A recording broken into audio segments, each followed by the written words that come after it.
Salam jumpa, salam sehat. Semoga kita selalu sehat. Ya, baik. Kita jumpa lagi. Materi kita kali ini adalah kebahasaan dalam teks deskripsi.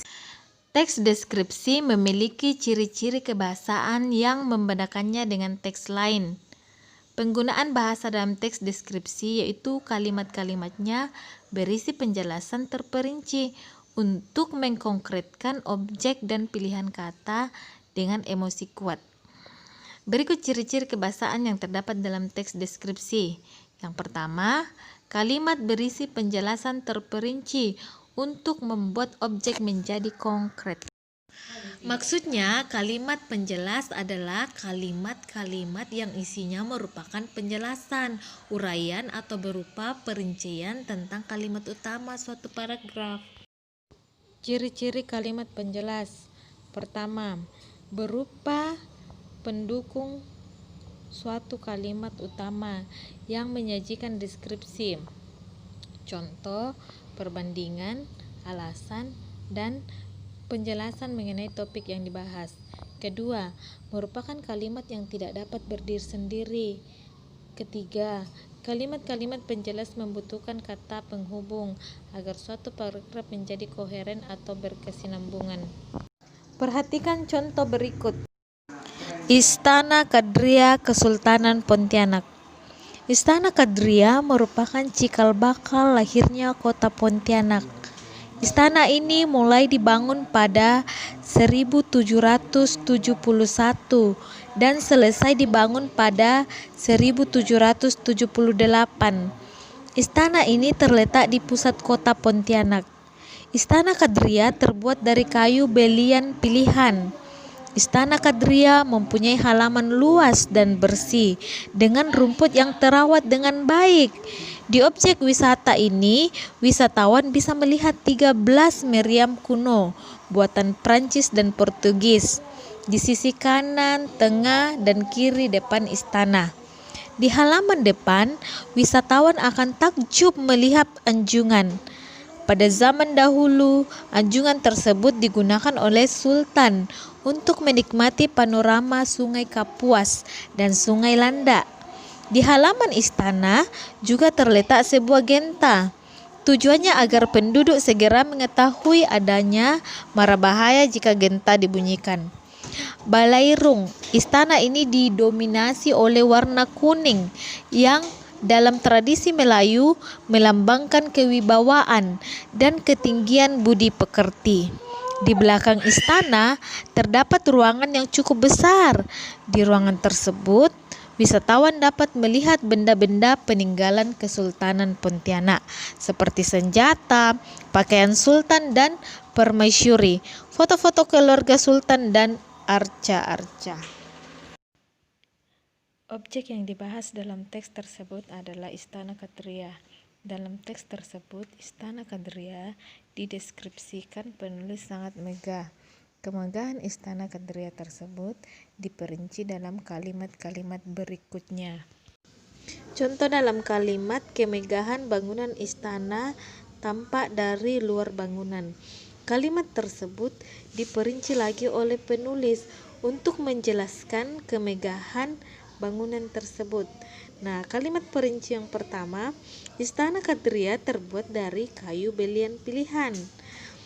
Kemudian, Istana Kadria mempunyai halaman luas dan bersih dengan rumput yang terawat dengan baik. Kemudian, di objek wisata ini wisatawan bisa melihat 13 meriam kuno buatan Prancis dan Portugis di sisi kanan, tengah, dan kiri depan istana. Kaidah kebahasaan teks deskripsi yang kedua yaitu penggunaan kalimat yang menggunakan cerapan panca indera.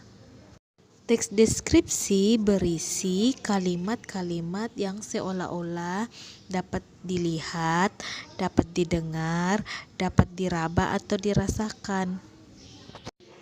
Sehingga penulis sering menggunakan kalimat yang menggunakan cerapan panca indera. Contoh, kalimat yang seolah-olah kita dapat melihat dan mendengar. Yang pertama, Di halaman depan, istana wisatawan akan takjub melihat anjungan. Jadi kalimat ini seolah-olah kita dapat melihat. Yang kedua, penduduk diharapkan segera mengetahui adanya mara bahaya jika genta dibunyikan. Kaidah kebahasaan yang ketiga, menggunakan pilihan kata dengan emosi kuat dalam teks deskripsi. Contoh, di halaman depan wisatawan akan takjub melihat anjungan. Kata emosi dalam kalimat tersebut adalah takjub.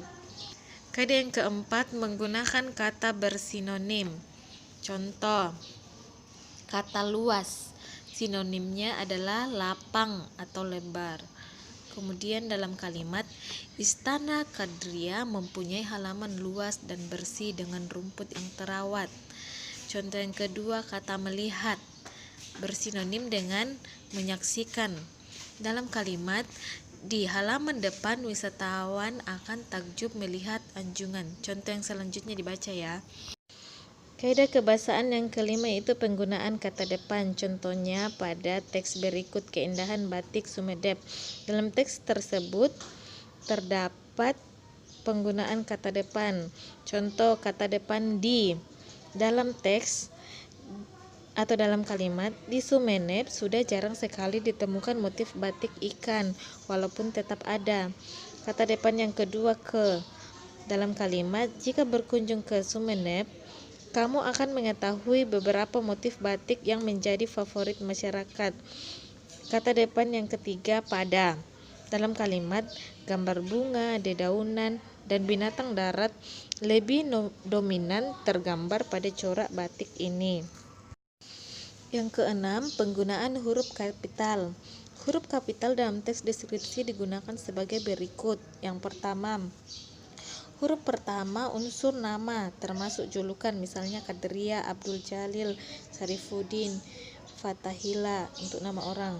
Kemudian yang kedua, huruf pertama nama bangsa, seperti bangsa Madura, suku Melayu, Arab, Eropa. Kemudian yang ketiga, huruf pertama nama tahun, nama bulan, nama hari, misalnya Agustus, hari Jumat. Kemudian yang keempat, huruf pertama nama geografi, misalnya Prancis, Portugis, di daratan tinggi Dieng, Pontianak, Jawa Barat. Yang kelima, huruf pertama nama geografi yang digunakan sebagai keterangan suatu budaya atau kekhasan daerah, misalnya songket Palembang, batik Pekalongan, batik Madura, tarian Sulawesi Selatan. Yang ketujuh, mengidentifikasi majas. Majas merupakan kiasan yang berfungsi meningkatkan kesan dalam memengaruhi pendengar ataupun pembaca dalam teks deskripsi.